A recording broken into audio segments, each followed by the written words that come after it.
दोस्तों आज की वीडियो में हम लोग बात करने वाले हैं जीजेड कर्व के बारे में, जिसे हम लोग कर्व ऑफ स्टैटिकल स्टेबिलिटी के नाम से भी जानते हैं। तो जब भी हम लोग फंक्शन 3 का एग्ज़ाम देने के लिए जाते हैं तो एमएमडी के जो सर्वेयर्स है वो हम लोगों से पूछते हैं जीजेड कर्व से रिलेटेड और कर्व ऑफ स्टैटिकल स्टेबिलिटी। तो वो लोग यही पूछते हैं कि कर्व ऑफ स्टैटिकल स्टेबिलिटी से हमें क्या क्या डाटा या इन्फॉर्मेशन जो है हमें अवेलेबल होता है। तो इस वीडियो में हम लोग बात कर लेते हैं कि हमें क्या क्या डाटा अवेलेबल होता है।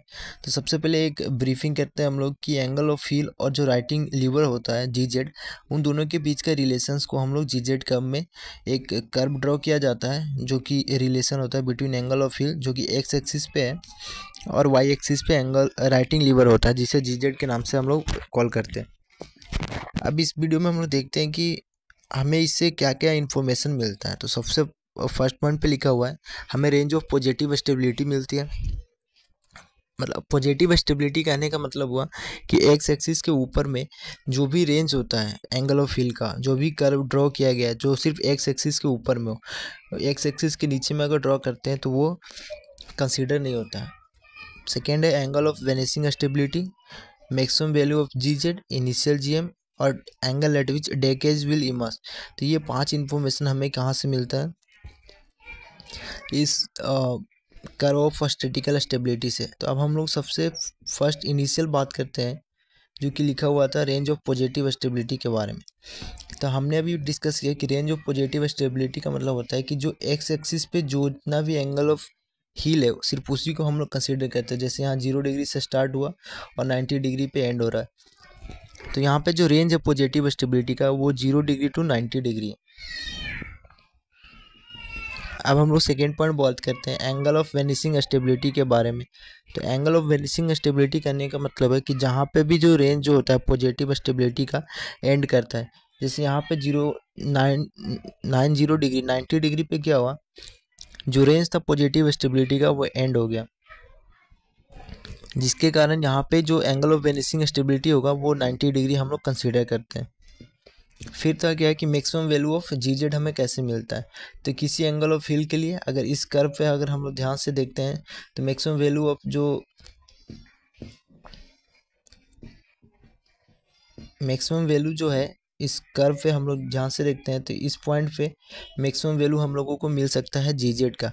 ये एंगल मान लेते हैं एंगल ऑफ हिल है 56 डिग्री, तो ये 56 डिग्री के लिए हम लोग 0.5 जो है मैक्सिमम वैल्यू जो है जीजेड का हम लोगों को मिल रहा है। इसके बाद क्या आता है कि एंगल ऑफ कंट्राफ्रैक्शन हमें मिलता है। एंगल ऑफ कंट्राफ्रैक्शन जिसको हम लोग बोलते हैं कि angle at which the deck edge will emerge. Angle at which the deck edge will emerge का मतलब क्या होता है कि जो कर्व जो है यहाँ पे ये कर्व कंटिन्यूअस होना चाहिए था, बट ये कर्व क्या हो रहा है तो और ज़्यादा कंटिन्यूअस ड्रॉ नहीं कर पा रहे। इस पॉइंट पे क्या है कि यहाँ से ये कर्व आ रहा था तो ये कंटिन्यूअस होना चाहिए था, बट यहाँ पे ये कर्व हो जा रहा है, जिसके कारण इसी पॉइंट को हम लोग एंगल ऑफ कॉन्ट्राफ्रैक्शंस के नाम से जानते हैं या angle at which deck edge will emerge. तो यहाँ पे हम लोग कंसीडर कर लेते हैं कि 37 या 39 डिग्री जो है एंगल है eight which the decades will emerge. अब नेक्स्ट हम लोग बात करते हैं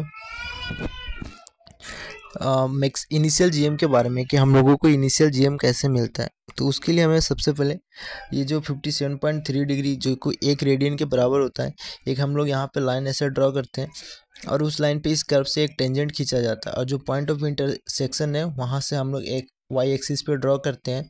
तो इस केस में 0.15 पे कट किया है, तो इसलिए ये 0.15 यहाँ का इनिशियल जीएम होगा।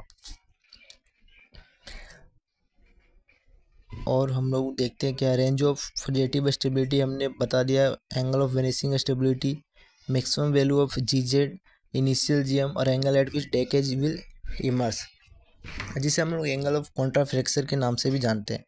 नेक्स्ट हम लोग बात करते हैं डायनेमिकल स्टेबिलिटी के लिए। डायनेमिकल स्टेबिलिटी कहने का मतलब क्या हुआ कि जो भी डिस्प्लेसमेंट है शिप का अगर उसको मल्टीप्लाई कर देते हैं area under the curve up to that angle of heel के लिए, तो उसको हम लोग डायनेमिकल स्टेबिलिटी के नाम से जानते हैं। तो यहाँ पे अगर गेस कीजिए कि सपोज करते हैं कि W जो है वेसल का, W जो है वो डिस्प्लेसमेंट है वेसल का और हमें 40 डिग्री के लिए हमें चाहिए डायनेमिकल स्टेबिलिटी। तो जो कर्व है उसके अंदर में 40 डिग्री तक के लिए हम लोग क्या करेंगे, एरिया को कैलकुलेट कर लेंगे और उस एरिया को जब मल्टीप्लाई कर देते हैं हम लोग W से, तो हमें डायनेमिकल स्टेबिलिटी का वैल्यू मिल जाता है। तो जब भी हमें एमएमडी के सर्वेयर पूछेंगे जीजेड कर्व के बारे में, तो हम लोग उनको यही बताएंगे कि जीजेड कर्व कहने का मतलब होता है कर्व ऑफ स्टैटिकल स्टेबिलिटी। जो कि कर्व ऑफ स्टैटिकल स्टेबिलिटी क्या है, वो रिलेशनशिप है between the angle of heel and righting lever के बीच में। राइटिंग लीवर यानी कि जीजेड और एंगल ऑफ हिल जो कि थीटा डिग्री में हम लोग डिनोट करते हैं। फिर हम लोग बताएंगे कि इस जीजेड कर्व से हमें फर्स्ट इन्फॉर्मेशन जो मिलती है वो मिलता है range of positive stability. Positive stability कहने का मतलब हुआ जो एक्स एक्सिस के ऊपर में ही हम लोगों को मिलता है। सेकेंड होता है एंगल ऑफ वेनिसिंग स्टेबिलिटी, यानी कि एंगल जहाँ पे जो है वेनिस हो जाता है, range of positive stability. Third point मिलता है मैक्सिमम वैल्यू ऑफ जीजेड, हमें कहाँ से मिलेगा। फोर्थ पॉइंट मिलता है इनिशियल जीएम हम लोग कैसे कैलकुलेट करेंगे। और फिफ्थ पॉइंट होता है एंगल ऑफ कॉन्ट्राफ्रैक्चर, जहाँ पे जो कर्व जो है वो अपना कर्व जो है चेंज होना स्टार्ट कर देता है। और लास्ट पॉइंट था क्या, डायनेमिकल स्टेबिलिटी के बारे में, जो कि जितना भी डब्ल्यू है यानी कि डिस्प्लेसमेंट होता है वेसल्स का, उसको अगर एरिया एंड कर्व मल्टीप्लाई कर देते हैं up to that angle of heel के लिए, तो हम लोगों को डायनेमिकल स्टेबिलिटी मिल जाता है।